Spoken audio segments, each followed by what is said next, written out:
I'm Guy Searle with the MyMac.com podcast, Guy's Daily Drive, and numerous other projects. You can find out more information about all the things I do over at mymac.com or at vertshark.com, vertshark.com. Today, however, what I'm going to talk about, this is kind of a companion video to the one that I did previously on using the new version of Loopback. Well, today we're still going to use Loopback, but we're going to also incorporate Audio Hijack Pro, Skype, and Farrago, and GarageBand, so that if you're on a Mac and you have these programs, you can do everything that you need to do without the use of a mixer. And honestly, you could, instead of getting like an audio interface, you could use just like a regular USB microphone, if that's what you prefer. You don't have to use the same equipment that I do. In my particular case, I've got a Behringer UMC 204 HD, which I really like, and for the price point, I highly recommend it. And then I have a Heil PR40 dynamic microphone, which I also really like, but it's also very expensive. I think you could do just as well, especially just starting off with a Behringer. What is this? This is a Behringer XM 8500, and use that with like the Behringer UMC 202 or 204, and that's a good starting point. But what I'm actually here to talk about today is using all the programs I previously mentioned to capture and record audio, or do a podcast, whatever it is that you want to do. So we're going to start, and again, 4 parts. So the first part is going to be Loopback. Second part, Audio Hijack Pro. Third part, setting up Skype. Fourth part, setting up GarageBand. So let's get started with part 1. Okay, here's part 1. We're going to talk about Loopback. The first thing I've got going here is I've created a new Loopback device that I am calling Z Pass-Through. The only reason why I'm calling it that is to make it easier for me to use and find in the other parts of this. You can call it basically whatever you want. It doesn't really matter. The important thing to remember is, depending on how many devices or applications that you want to record audio from, you have to have an output channel, which is the center section. You have to have an output channel for each one of those +1. And the +1 will come in will be very important later on, and I'll explain that when we get to Skype. But first, we're going to create it's going to be a Loopback device that's going to be used for 2 microphones, Farrago, iTunes, and Skype. So there's 5 devices. I need 6 output channels. So channels 1 and 2 is already created. So there's 2, 3, 4, 5, and 6. Now, to set this up, you can do this now, you can do it later. I'm going to do it now. We're going to get rid of the pass-through to channels 1 and 2 directly from the pass-through. So it's just to get rid of these wires that are going from your sources to the output channels. You just select them, hold down the Command key, and hit delete. So we have all of these others, 3 through 12, connected up to these output channels. What we also want to do is connect up 3 through 12 from the pass-through, every single one of these, with one exception, to channels 1 and 2. So we're going to start. We'll take 3 and we'll take 4, 5 and 6. I'm going to skip 7 and 8, and I'll explain why later. Go to 9 and 10, and then 11 and 12. And just for grins, we're going to put a monitor here if that's something that you think that you're going to need. This would be a way for you to be able to hear everything that is coming through to channels 1 and 2, which is everything that you see here in the pass-through except for 7 and 8. If you needed to also hear 7 and 8, you could do a separate one of those out like that. So here's everything that you need in Loopback. You've got pass-through for channels 1 through 12, and then you have 6 output channels, 1, 2, 3, 4, 5, 6, 7, 8, 9, 10, 11, 12. You have direct connections from the pass-through to each one of those channels. And with the exception of 7 and 8, and I will explain this, you have all of these 3 through 12 also connected up to channels 1 and 2. With channels 1 and 2 outputting to the built-in output, and channels 7 and 8 also outputting to the built-in output. Remember, we didn't take 7 and 8 over here from the pass-through to 1 and 2. And that will, for now, set us up for Loopback. Okay, here we are in part 2.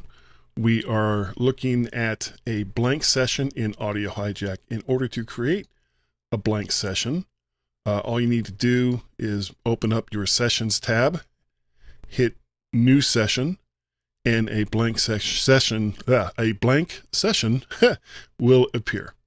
So, what are we going to put in this? Well, we're going to put in all the applications and all the basically input devices that you're going to need for what it is that we're trying to do today. Now, remember, I said in the beginning, we have 2 microphones. So we're going to come over here to Sources, and we are going to put in 2 sources, hardware sources. And then we're looking at 3 different applications. We're looking at Skype, we're looking at Farrago, and we're looking at iTunes. And you can substitute any audio programs that you want for these. So let's bring in 3 application boxes, and we will set each one of these up. Now we're going to start with the UMC 204 USB audio device that I have.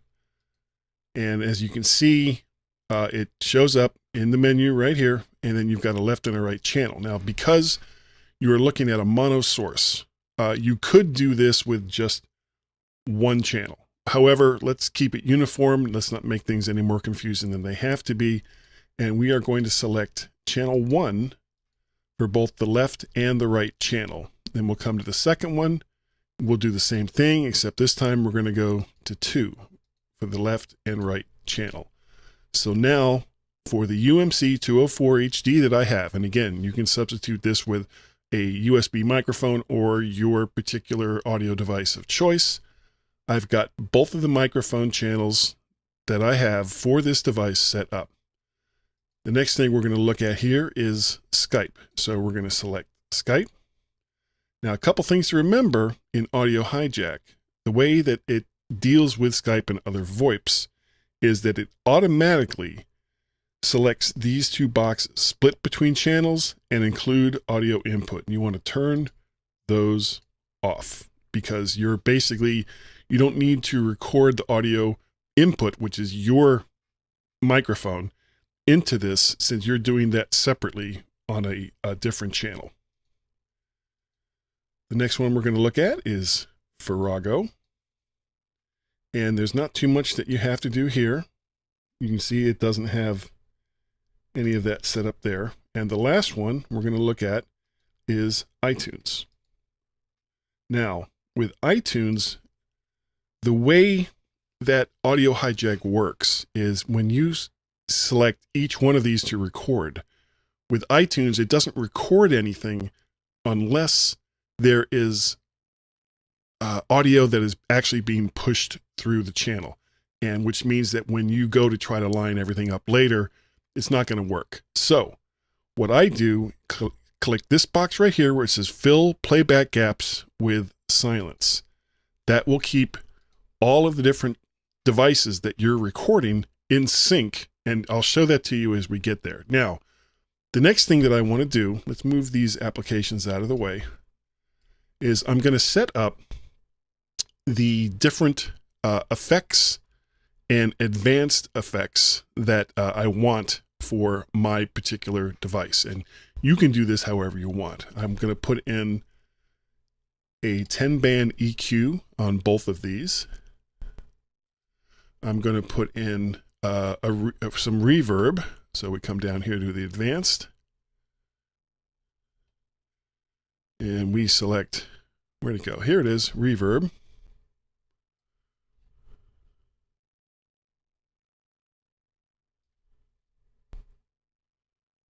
And don't worry about if what's connected to what. It doesn't really matter at this point. Something else I'm going to want is a dynamics processor. What the dynamics processor is really, really good for is to be used as kind of like a noise gate. So you can get rid of some of the background noises that you may or may not have.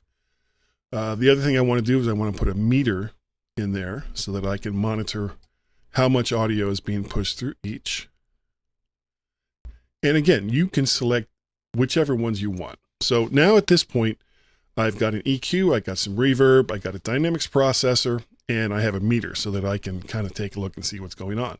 Next thing I need is some outputs, and I'm going to need 2 different outputs for each one of these.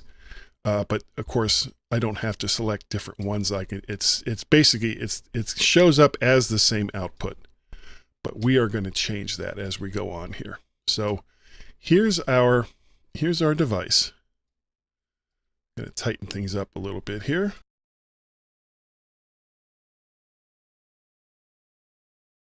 And the last thing that you want to put on here is a recorder. And we're going to use a recorder for each one. Now, as far as the recorder goes, you want the best possible audio to be recorded. And while MP3 at 256 kbps is not bad, we're going to change that. We're going to change that to uncompressed AIFF, which will give us the best possible quality. We're going to change this to 24-bit, and our sample rate is going to be 44.1 kilohertz. And then we'll come to the second one, and we're going to do the same thing.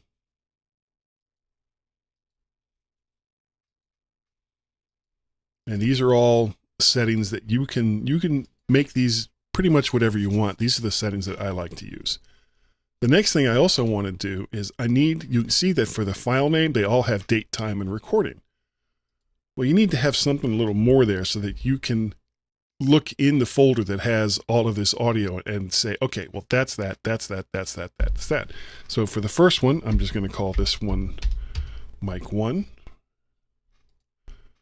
For the second one, I'm going to call this mic 2. And for the moment, we're kind of done with that. Now, the next thing I want to do is let's bring Skype over. And remember, we've turned off split between channels and include audio input. And we want to put a dynamics processor on there. Now, a lot of the stuff that I have selected for my microphone inputs, you're not going to need with Skype, and you certainly aren't going to need with other programs, other applications that generate sound. So, but for Skype, it's not bad to have a dynamics processor in case there's a lot of noise from the person that you're talking to. And we're also going to put some reverb on there because we can. And beyond that, we also want to have 2 output devices, just like we did with the other ones. And it will all become clear in just a little bit. So clean this up, move things over, add a recorder. And it's going to be the same kind of thing. We're going to select it. We're going to call this Skype. We're going to go to uncompressed AIFF, 24-bit, and 44.1 kilohertz. It's really, really important that whatever settings that you choose, that you make them universal across every single one of your recorders, or things can go horribly, horribly wrong. Next, we're going to bring up Farrago. We don't need a dynamics processor. We don't need reverb. We just need the application and 2 outputs and a recorder. Go to the recorder, put in Farrago, go to our format, select uncompressed AIFF, 24-bit, 44.1 kilohertz. Again, you can change this to whatever you want. Now we're going to bring our last one over, and just like with Farrago, we don't need any we don't need reverb, we don't need dynamics process or any of that. We just need the application and some outputs. 2 outputs and a recorder. Go to the recorder. This is the last one you're going to have to do. So on any of these, just make sure that you give it a distinct name so that you can find it. Change it to uncompressed AIFF, 24-bit, 44.1 kilohertz. Okay, and let's call this session. Oh, can't do it there. We got to do it from sessions window.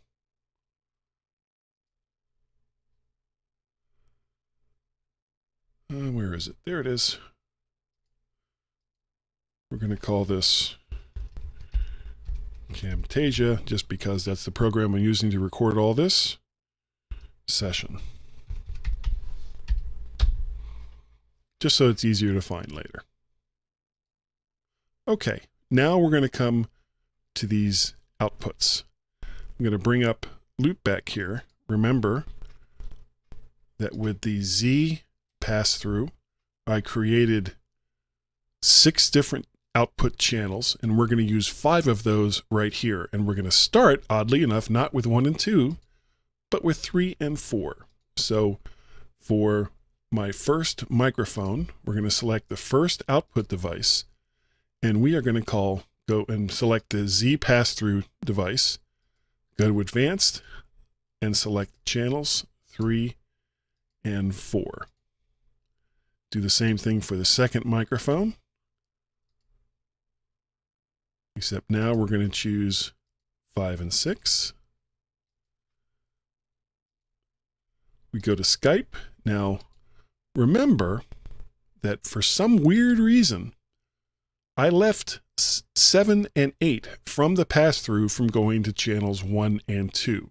We're very close to we're very close to the explanation as to why I'm doing that. But for Skype, we select and we select 7 and 8. We go to Farrago, Z pass-through, 9 and 10. And lastly, we go to iTunes, Z pass-through, 11 and 12. Now, this second output device I've got here, you can do a couple of different things here. You could actually set this up to where each one of these devices is also going to your VoIP, to Skype or wherever from Audio Hijack. I'm choosing not to do that with this, just to try to keep this a little simpler. Once you kind of grasp how Audio Hijack and Loopback work and how they can work together, you will find a myriad of things that you can do with it. But for now, I'm choosing not to do that. What I will do is select headphones for each one of these, so that while this is in service, you can monitor or not monitor, if you choose, each one of these. Okay, so to review, we have our loopback device that I'm calling Z pass-through with 12 channels and 6 output pairs.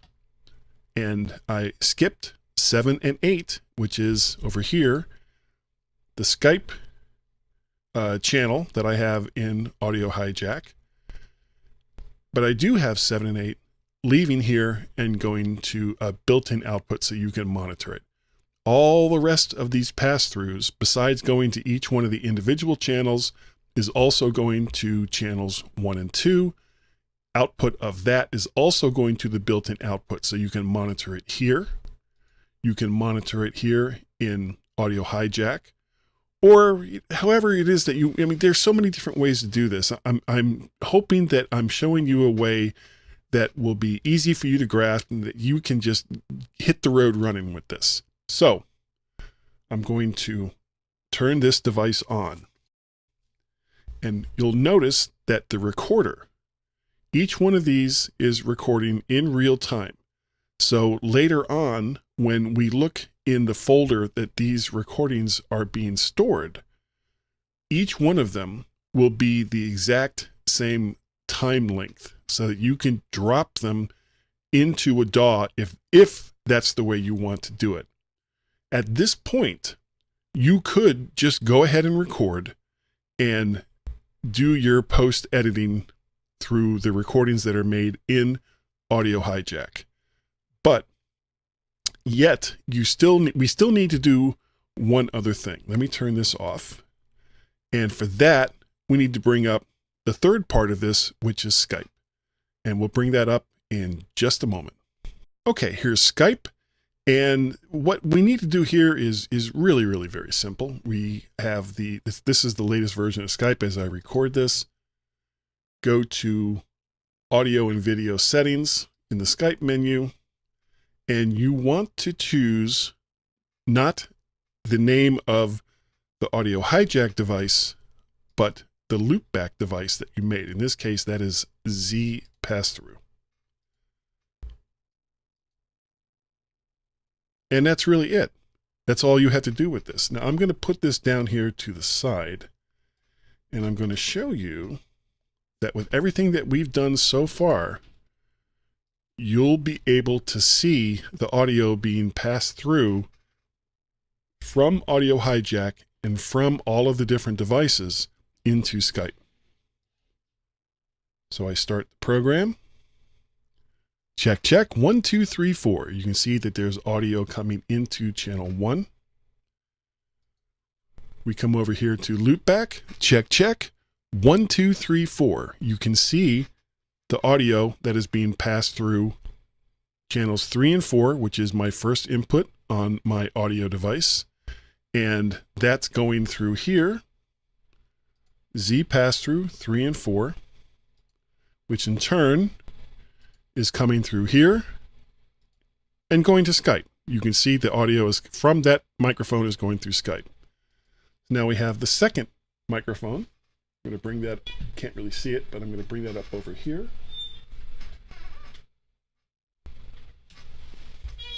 Oops, sorry about that little noise.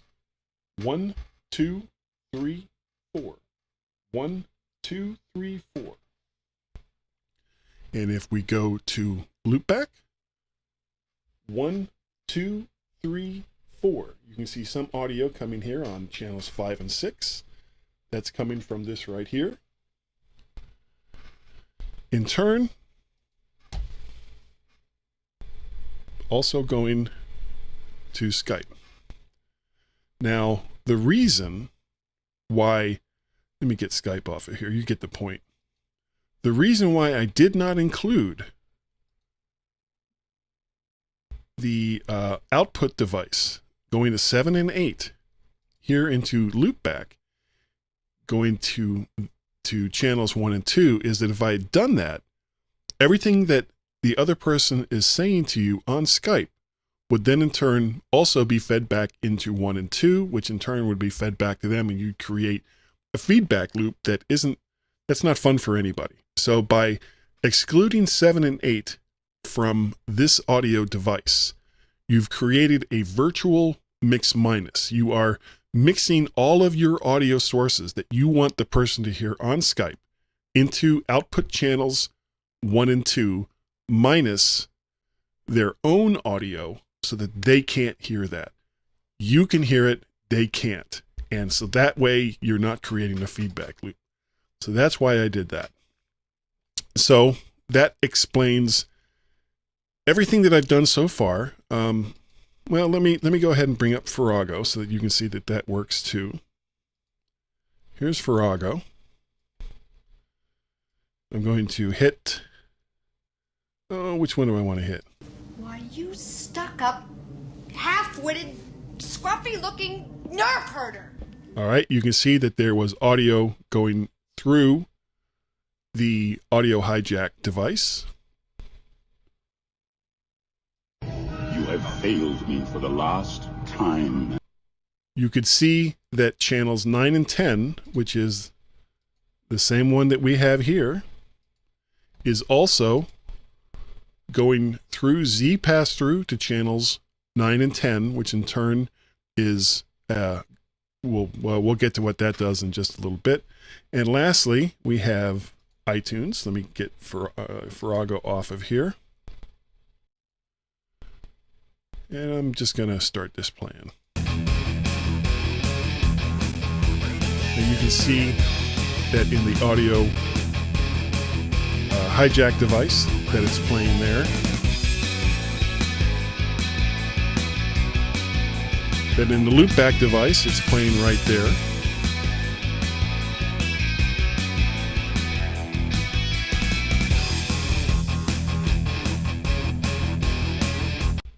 So we have all of our audio being fed through in audio hijack to a loopback device with all of these channels in it.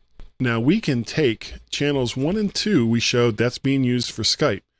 Channels 3, 4, 5, 6, 7, 8, 9, 10, 11, 12.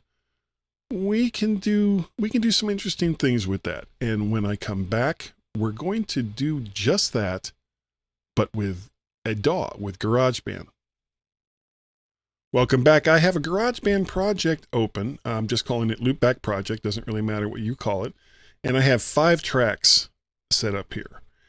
For each one of these tracks, I've turned off all of the various effects that GarageBand can use because I'm basically doing all of that directly here in Audio Hijack. So you don't really need to do it twice.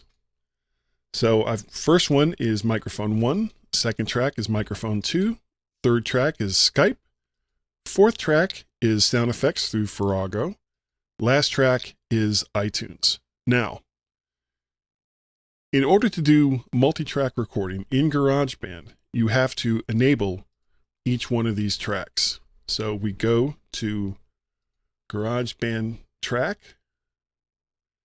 and we want configure track header. We're going to turn on track lock, record enable. Oh, I guess it's not going to let me do that until I first assign. Okay, so first thing I have to do, is assign a input device for this.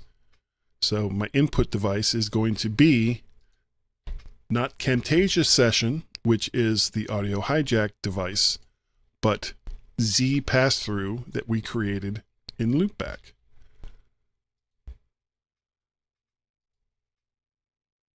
Okay, now that I have selected that, I've got my track locks all set up. So I'm going to just click on each one of those. And we now have all 5 tracks enabled. So when I hit the record button, you'll see that I have 5 tracks recording, and indeed on track 1, I've got some audio coming through from microphone 1. And if I come over here to microphone 2, you can see some audio coming in there as well. For Skype, I don't have anyone on Skype, but what I'll do is Skype has a test audio button. You can see the audio coming through there. Farrago. Let's bring up Farrago.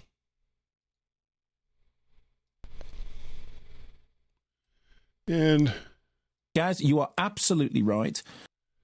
As we look at that, you can see that there was some audio there from that. And lastly, let's bring up iTunes.